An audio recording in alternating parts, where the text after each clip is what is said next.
Deep Dive Film School makes no claim of ownership of the film footage used in this episode. The film footage is owned entirely by the copyright holders.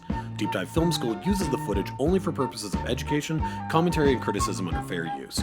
Also, we're going to spoil the hell out of this movie, so this is your warning. Welcome to Deep Dive Film School. This week, we are continuing our third installment of our Rising Female Filmmakers Festival with Lulu Lang's 2019 movie, The Farewell. Let's dive on in.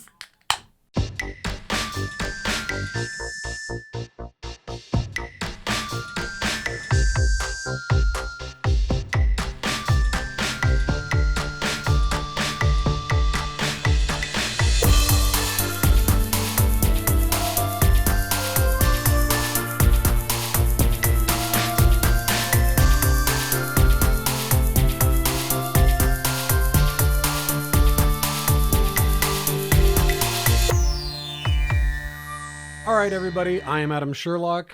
And I'm Adam Palcher. And please like and subscribe if you like what you see /here. And also make sure to hit that notification bell up there. What will it do, Palcher?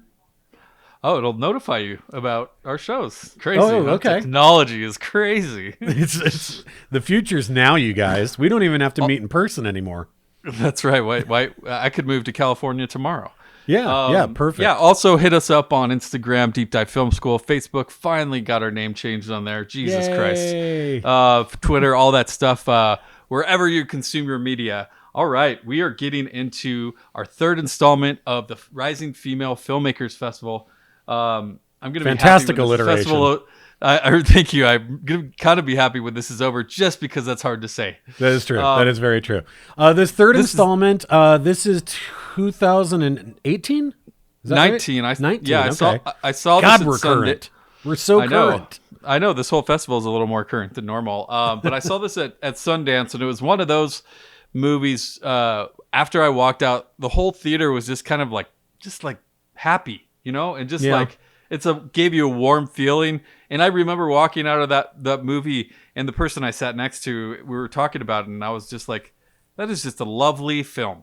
Just a wonderful, beautiful film about a unique culture trait, honestly, societal cultural trait in China, and how much that changes and affects people's lives emotionally, mentally, all sorts of things. That was one of the biggest things. I have to say, that was one of the biggest things I noticed about it after watching it, is how many otherwise really heavy concepts around identity, around sort of cultural dichotomies between maybe what your family and your heritage is versus what you see yourself as being, to be able to do that, and yet at the same time have people walk out of the theater going, that was a lovely film, and have this joyous feeling. That's a real feat in and of itself to be able to do that. I completely agree. The theme through this movie, if there is one, at least it's something that keeps getting brought up. I noticed a lot watching it this time, is the differences between what it's like to live in the U.S. and what it's like to live in China, and the differences, culture, society, honesty. They start this movie out, it says based on an actual lie, which is true. Yeah. And this Chinese family is kind of coming terms with their dying grandmother or mother, depending on the character. And, the culture just frowns upon telling her, so they don't have to go through this. I don't know. They just kind of have to go through this movie with this weight on the shoulders. And the audience feels that so much here. And I just thought it was so well done. This beginning scene with this phone call between her and her grandma, and just the subtle lies, just this tiny little tapestry of one lie after another lie. And they're not big lies, but they're just ones of, like, she lies that she's not in the hospital. And then Billy, our main character played by Awkwafina, she lies about that she doesn't wear earrings because grandma heard that people steal your earrings right off your ears in New York, and when she talks to the woman that's doing a census, and she says, oh, she's a friend of mine, and it's all these little lies as a way of just like giving comfort to another person. Yeah, it's a comfort thing. That part's super universal, right? Like that part we're not even touching on the cultural thing yet. Like, we all do that, right? We all tell little lies to just cushion because we don't want to talk about things, or because it's easier than trying to describe what the situation might actually be. But then once it starts to dive deeper into the themes of this movie, then it gets into these cultural touchstones. Absolutely. The grandma here, Nai Nai, played by Shuzhen Zhao, is just the fucking cutest lady you've ever seen in your life. I just want to squeeze her. I don't know why. She's a stage actress. She hasn't done a lot of films, which is amazing because she is so good. So good. Yeah. She plays this grandmother thing so well because she's cute and she's funny, but like she's also always concerned. Even though she means well, she does like to boss everyone around, right? It is this really interesting balance of the family trying to protect her because they don't want her to worry about the fact that she's dying, while at the same time her giving Billy these great speeches about independence and about being a strong woman and about being on your own and about, making your own decisions. There's so many different ways that Lulu Wang could have talked about this cultural balancing, right? This balancing act between old world and new world, between Eastern and Western cultures. She makes it personal, right? She makes it incredibly personal, but it's also, the more these fabulous... Well, first of all, I'll say this. Everyone here is amazing. Every one of these actors. And for somebody like Zima, who plays her dad... He's so one of those guys, right? He's one of these fantastic character actors. We've seen him forever, right? Yep. Mm-hmm. He's the general from Arrival. That's where I've seen him most recently. But he's totally one of those guy character actors who usually has a bit part where they show up for a couple of minutes. And here he's pulling so much weight as the son who went away, right? Them saying, well, we should do this and we should do that. And the brother who stayed in China being like, dude, you're not an American. Like, for a fact this is the way we have to do this. Yeah, you're outside of Asian culture, right? It's a totally different world. Yeah. It is a charming little family. Every person here has their own little, like her sister that she goes to the hospital with in the beginning has maybe a minute of dialogue the whole movie, but she's actually pretty integral part of what's going on. And that is Lulu Wang's great aunt. Oh, it is? Yeah, okay. That actually is, she acted in this, and I think she was the only family member that actually participated in the movie. For sure. That's great. I didn't know that. Then you have this, like, useless husband that just scoots around her apartment, who I love. Who I don't think ever has a line of dialogue, right? Or he's just kind of like puttering around in the background. He has like 10, 15 words in this whole movie. I love it. And I think also that's super important here is Billy's going through a transition here as well. She can't pay rent. She's got this Guggenheim fellowship that she's trying to get, and she's lying to her family about. Again, another white lie, right? All these small little lies. But, even when she comes home and she comes home and says, "What's wrong, Mom? What, you guys are acting weird. Did you fight? Like, tell me what's going on." And they're lying about going to China. Yes. And why they're going to China. Said, "Oh, it's for a wedding or whatever." And so, like, it's scattered everywhere. Now that we're talking about it, I'm realizing how many lies are here. It's pretty interesting. It really is this blanketing of so much this feeling of giving comfort. And I think one thing that's really interesting, and God, this is like, I'm jumping around here, but since we're kind of just talking about this as a whole, because there really isn't, it's more meditative, actually. Interestingly, there's very little plot points that happen other than they go to China, there's a wedding, and are they going to tell her or are they not going to tell her? And that's pretty much everything else is just scattered around that, right? It's scattered around her and if she's going to live and when she's going to die. Like, you're just waiting for it the whole time, right? And so there's this one... It's probably one of the biggest kind of seminal moments in the movie where they're all sitting around the big round dinner table. I think it's the night before the wedding. And they're talking about America and they're talking about China. And Billy's mom tells this story about the church and the piano and that they had to sell their piano to move to America, but that the church gave them a key to let Billy play piano whenever she wanted to. And then they start speaking in English, and nobody else in the family knows, but like, Billy's like, that's not America. Like, that's one representation. That was one person. Like, America's full of problems and da da da da da. And her mom's like, we don't need to get into all of that.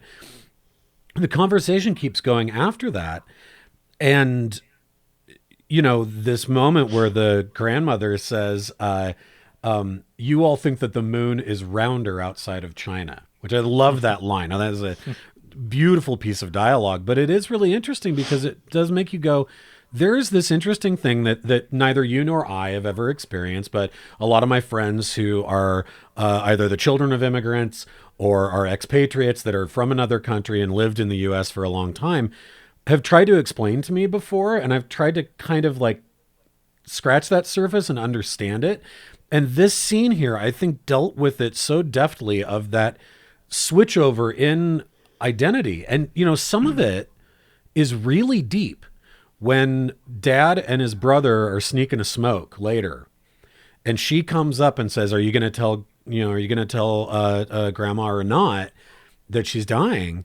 And her uncle looks at her and says, in America, you guys think that you're all individuals. And here, we're all part of something bigger. Like, we can't do that. And what's interesting about that is a real classic core sort of communist belief standard. This concept of collectivism, right? Like, there is no I, there's an us. And we all carry this load together. And so this collectivism concept is like, it runs deep, and it becomes so cultural that you're like, over there, they don't put their elderly parents in an old folks home the way that we do and forget about them, right? Like, they live in the house with them, right? For sure. It's like we said, a lot about the pros and cons of living in America versus China. There's culture wars, there's class wars. And like you said, you can't criticize China. That you can't go against China because that's you going against your family.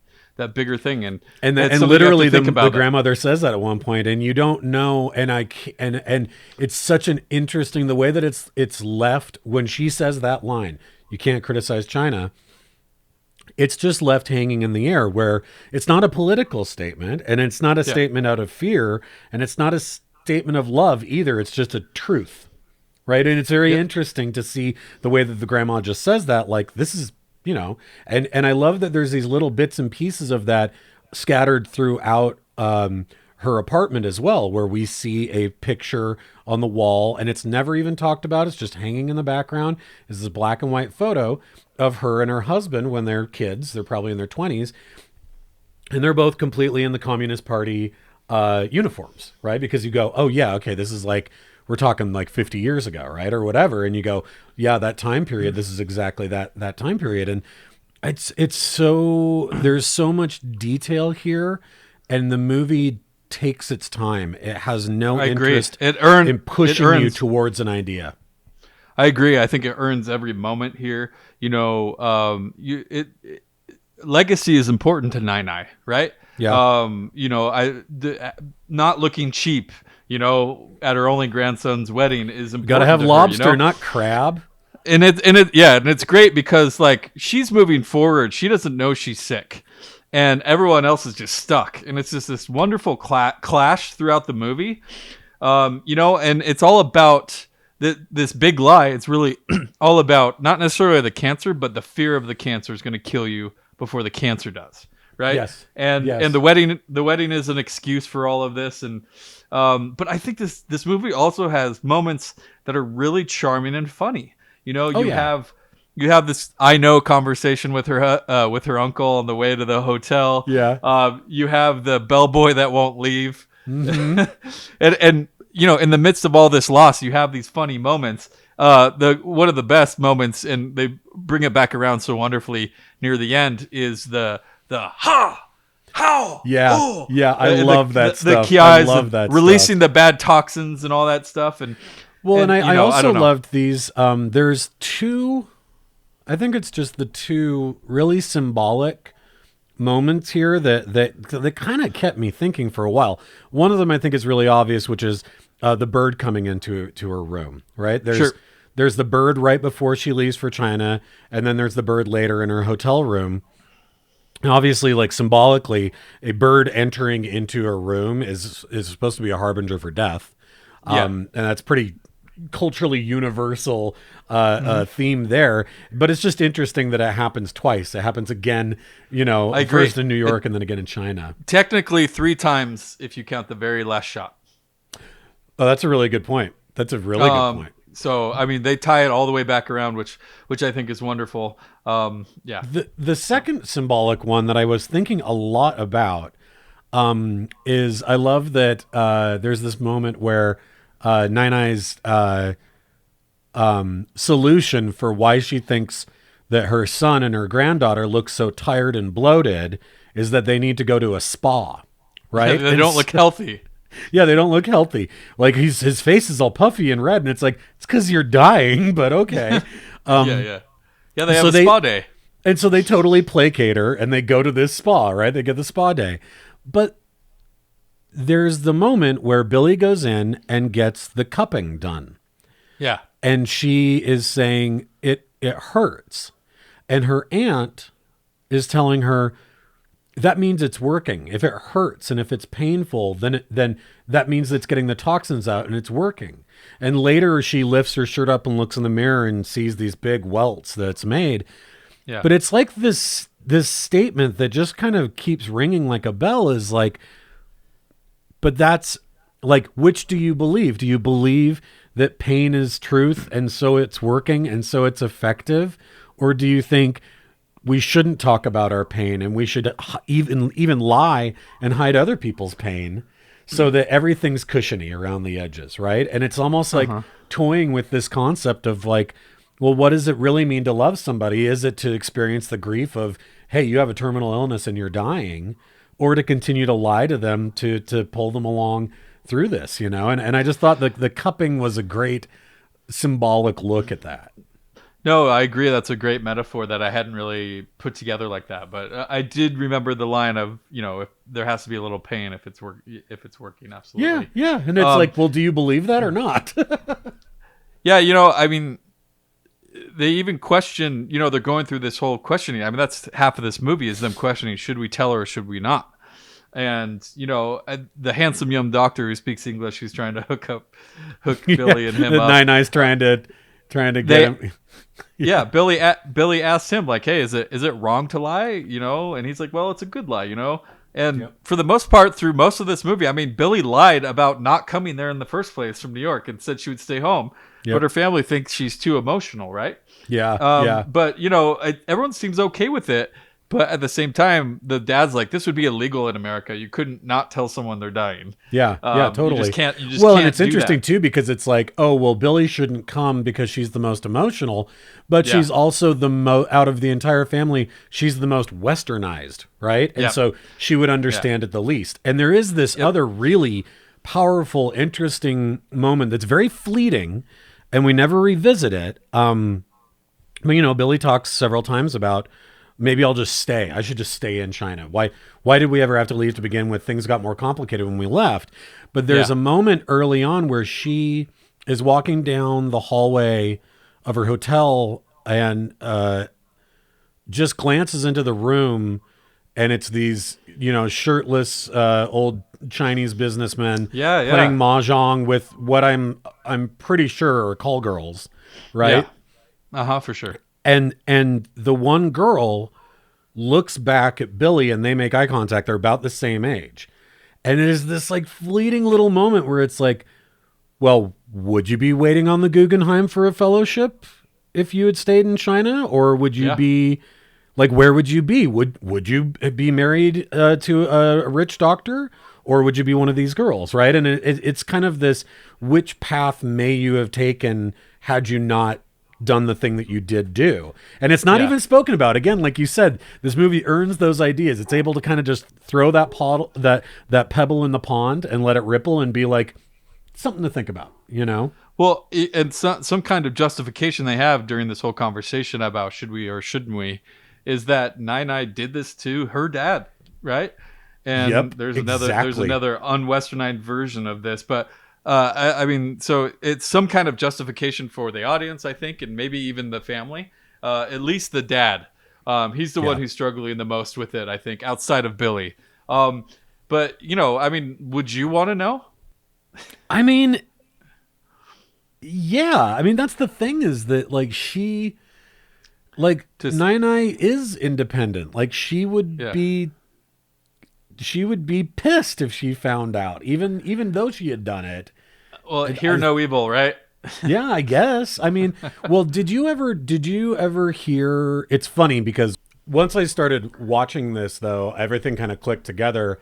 That I had listened to the original This American Life story that Lulu Wang wrote about this, which is where it all started from. She did. It was several years ago that she did that story. So she was originally in school. The director and writer Lulu Wang, had gone to school. I think she had a scholarship as a pianist. So again, very much like the character of Billy. This is obviously autobiographical. Yeah, and then she switched her major to film when she was in college, and I think it was right around that same time that she did the story for This American Life, and I think that's where it all kind of built up from that. And during the period of time that they were filming this, they still had to keep it a secret from her grandmother, because at that time while they were filming it, her grandmother still didn't know that she was dying. Really? Yeah. And it had been years. Like, even by the time that they had done the This American Life story, it had still been years by that point. Wow. Well, she knows now. Yeah, she knows now.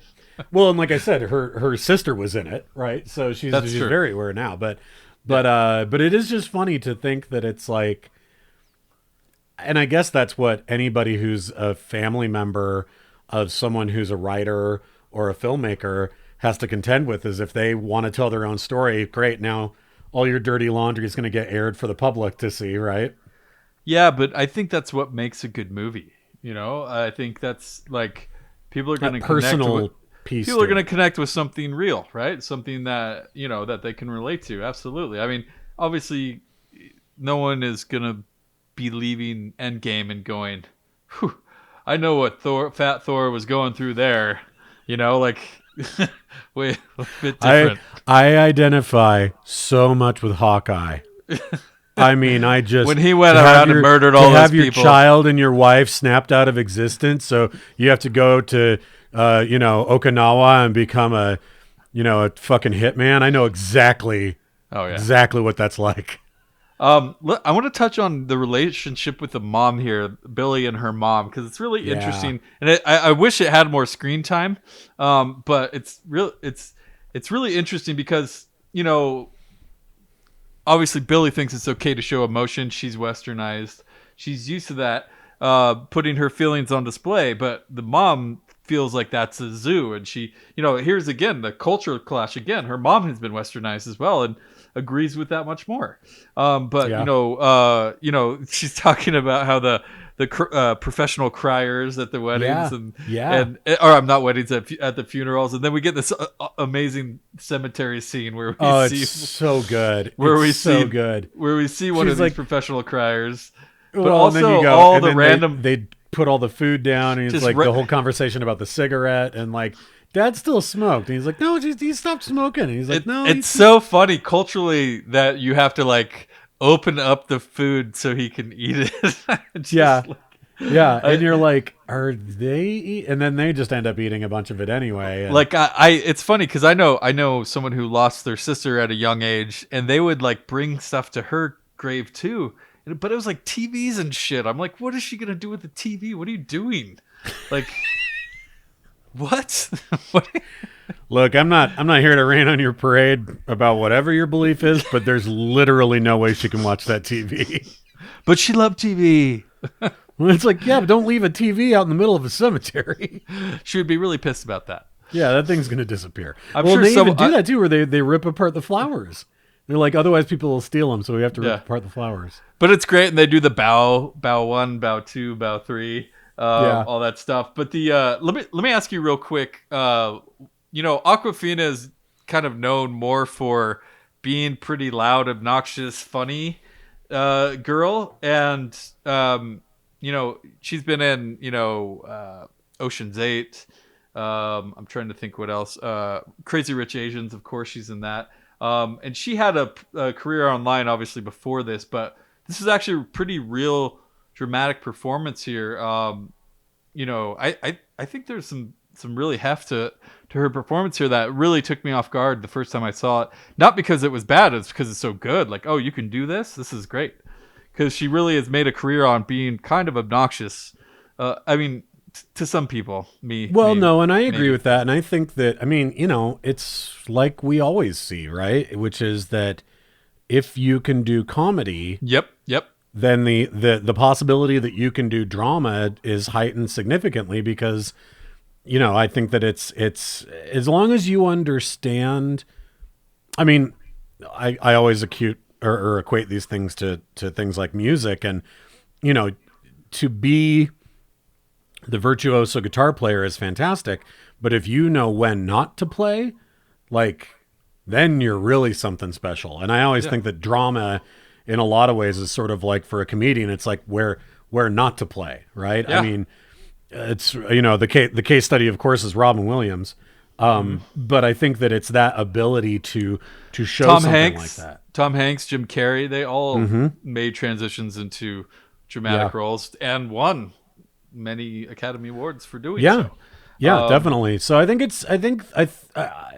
seeing her, and honestly, I knew about all the things Awkwafina had done, but I'd only seen bits and pieces of it. So for me, I feel like I've watched more just straight up interviews with her than I have seen her doing a stand-up bit or her music, or you know what I mean? It's more that I just know of her as an actor, and so seeing her here, I was just like, she's so good, and she has that great kind of Kathleen Turner smoky voice, smoker voice, and it works really well. It helps because her voice kind of cracks and she sounds natural. She sounds like a real person, That's funny, Kathleen Turner. Right? Isn't it though? I totally see what you're saying now. That's funny. That's really good. Let's get to the wedding party here. There's a lot going on. Yes, there is. in the wedding party that we could touch on. I think the biggest thing that's really unspoken here is that Nai made it, right? As an audience member, the whole movie you're wondering, is she even going to make it to the wedding? Yes. And I thought that was a pretty big revelation that they never really discussed. That it was kind of a string that was pulling us along through this movie. Totally. But you get her hanging with her army buddies. You get the uncle. Oh God, can we talk about that scene just for a minute? Yeah, it's a great scene. Just the old army buddy who's professing his love to her and is like, I almost got you, and it's those kinds of little forks in the road, I guess. I don't really have a good analogy for it, but it's like, it just makes you start thinking so much about history and where you could have been and what you could have been and what things could have happened differently had she not danced with the other guy and instead danced with him when he's the one that thought that she was the love of his life, and it's like you get and then you're kind of watching Billy watch them wistfully through her eyes, and it's such a fantastic little moment. And that's what I was going to say. I think one of the most important parts to take away from that scene is that Billy gets to see the side of Nai that she probably hasn't seen ever, right? Yeah. She's been in America for 25 years, but they obviously are very close to. They talk a lot, but it's more that grandmotherly stuff, right? It's not what happens when you get older, which is you start to see your parents and grandparents as just like people, and because you're an adult now, and it's a very different relationship, and so you can understand why she feels so tender about that. But let's get to some of the other great wedding scenes that you're talking about here. Well, I think the uncle's speech is pretty important here, because he's the one who's tried to really stay strong through this whole thing, and he's the one that they trust to go up there, and then he starts talking about his mom and just breaks down. Yeah, and you got to think that Nai is like, what the hell is going on? She has no idea, but he breaks down on everyone, and she said this whole movie that we need to be strong and the family and stand together, all this stuff. And you can't do it. And then you got Billy's speech here, and you're waiting for her to break down, right? That's like the tense moment of the movie. You're waiting for that. it's the other shoe. Literally from the time they get to China, you're like, oh, is she gonna do it? Is she gonna break? And she doesn't. And she doesn't. And then we cut to her and her dad singing the Fugees in karaoke. So, so I mean, it is what it is. I think this movie does an amazing job of just putting slight tweaks on traditional storytelling here to really gauge those emotions and really help us kind of feel what these characters are going to, because realistically, would she break down in front of all those people? Probably not, right? She's a strong enough person that she's not going to do that. And, she eventually goes towards, saving her family or whatever it is, or, not going against the family, I guess is a better way to put it. Last thing I'll say, or one of the last things I'll say, I have one other thing, but the food is a major part of this movie. And just kind of those communal family gatherings, and it's kind of unspoken, like it was in like The Sopranos or something, where it's just like, oh yeah, that's part of their culture. They just eat all the time. They're Italian, right? There's always pasta, right. Where here it's obviously Chinese, delicacies and stuff like that. But it's in almost every scene. There's more than 5 people in, right? Yeah, totally. Yeah, to go back to something you said a minute ago, where we're waiting for someone to break and tell Nai what's actually happening, and it never happens. And as you just put it, like, would she break in front of all those people and say it up there? No, probably not in real life. And this movie is so close to being real life, even though it is funny and even though it is whimsical. It is so realistic in the way that people act, in the things that people say to one another. And again, to me, it's such a testament to how well written and well acted and directed this film is. It can be this kind of smorgasbord of all these different concepts and still pull it all off without having to have a real big arc. The real big arc here is when Billy is sitting on the floor before the wedding and cries to her mom. The earring scene, yeah. Right? And is like, we left and I never saw Grandpa again. He just died and he was gone. And you guys didn't even let me come to the funeral. And she just breaks down and unravels. And that's like before the wedding even happens, right? And so you just go, but that's probably one of the most emotional heft kind of moments of the movie. And it makes me, again, I feel the same way I felt when I watched Roma, which is that I just am, it's a small movie about a really big thing. Yes, that's a great way to put it. And it manages to pull it all off, right? And like that to me is just such a magnificent feat in and of itself. I'm so glad you like this movie. I was hoping you would like it. It's just too charming not to like, right? Yeah. It's just, I don't know. It's just one of those, there's, what can I complain about in this movie? There's nothing that I can complain about. It's a beautiful movie. Let's get to their final scene together. She's hugging. She doesn't want to leave, and she's probably never going to see Nai again. In the terms of the movie that we're watching as an audience, and it's so heartbreaking. And she gets back to New York, and I just love this ending. She kind of has to be released, and she's in the middle of a busy New York street and starts doing the ha ho.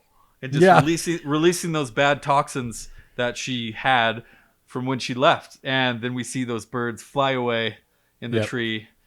I really hope Lulu Lang goes on to do some more amazing shit, because this movie, obviously write what you know, and this is a very personal story. I hope she gets a million opportunities to do more. I'm very excited to see what she does next. Great ending, though. Love the ending. Yeah. I totally agree. And once she was back, I was kind of like, what else can happen? We've said all we need to say. And that is the cherry on top. Then, of course, we have to mention footage of the real Nai doing her thing and saying, 6 years later, Nai's still with us. Still kicking.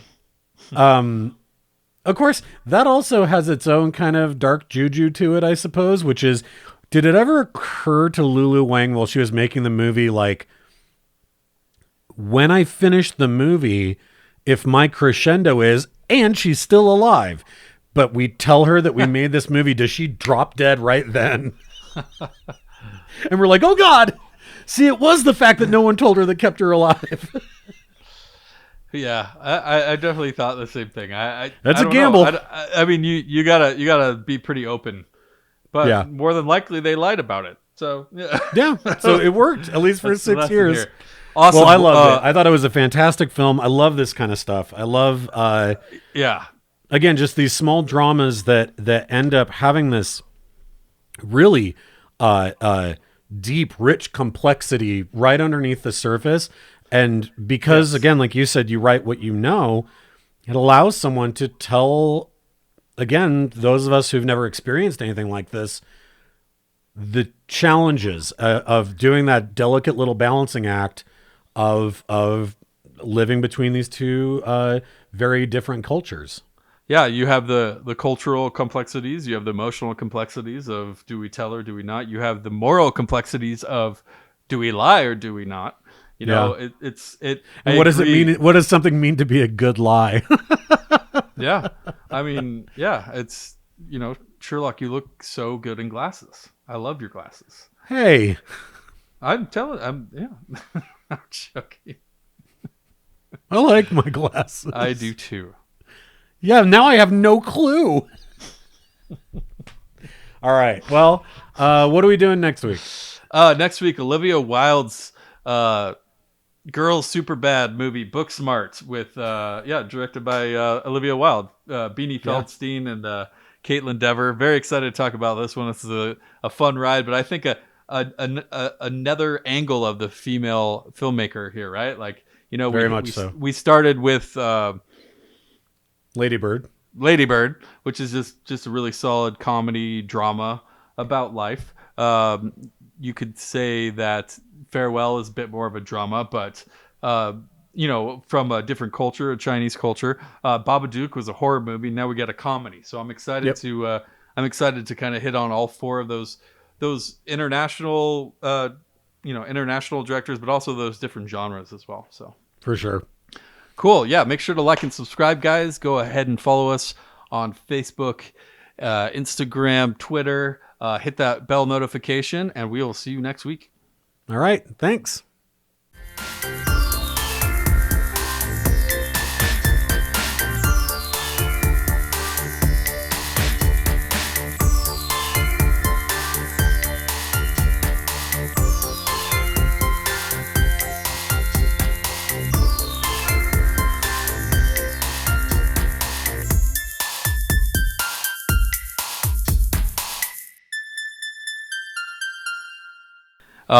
What do you think the movie industry is going to look like in 6 months? Because we have all of these studios stopping production, and there's going to be a lull. I know a lot of people paused on things, but there's going to be a lull of no movies coming out in a certain period of time, right? It's going to be pretty interesting. Well, I'll tell you one thing. I think a state like Utah is going to see a ton of business because so much travel is going to be restricted, but they're going to need to continue production. And so these states that have high tax incentives for film companies and that have really unique landscapes and vistas, I think they're going to see a ton of business. And it's going to be like, this took place in Monaco. And it's like, no, that's Southern Utah. Like, they're going to have to do that kind of stuff a lot more. But they're going to have to push the Academy Awards, right? They're going to have to, because there's going to be this huge chunk of time that like nothing came out. There's going to be like 5 movies that's competing. I would be surprised if they push the Academy Awards. You think? Yeah, it's like, well, did your movie come out this year or didn't it? I don't know. Who knows? I guess. I mean, what are they going to say? No movie, right? Like, yeah, but what are they going to say? No movies came out in 2020, even if they're shit. They're like, we didn't think there was 10 good enough movies to make. So Like, it'll so just are we- be a are we- caveat that if your kind of shitty movie won an Academy Award, they'll for Exactly. the next 15 years they'll be like, wow, it was 2020. There's an asterisk, yeah, right? yeah. It's like, yeah, you graduated at the top of your class, but there was only 9 people in your class.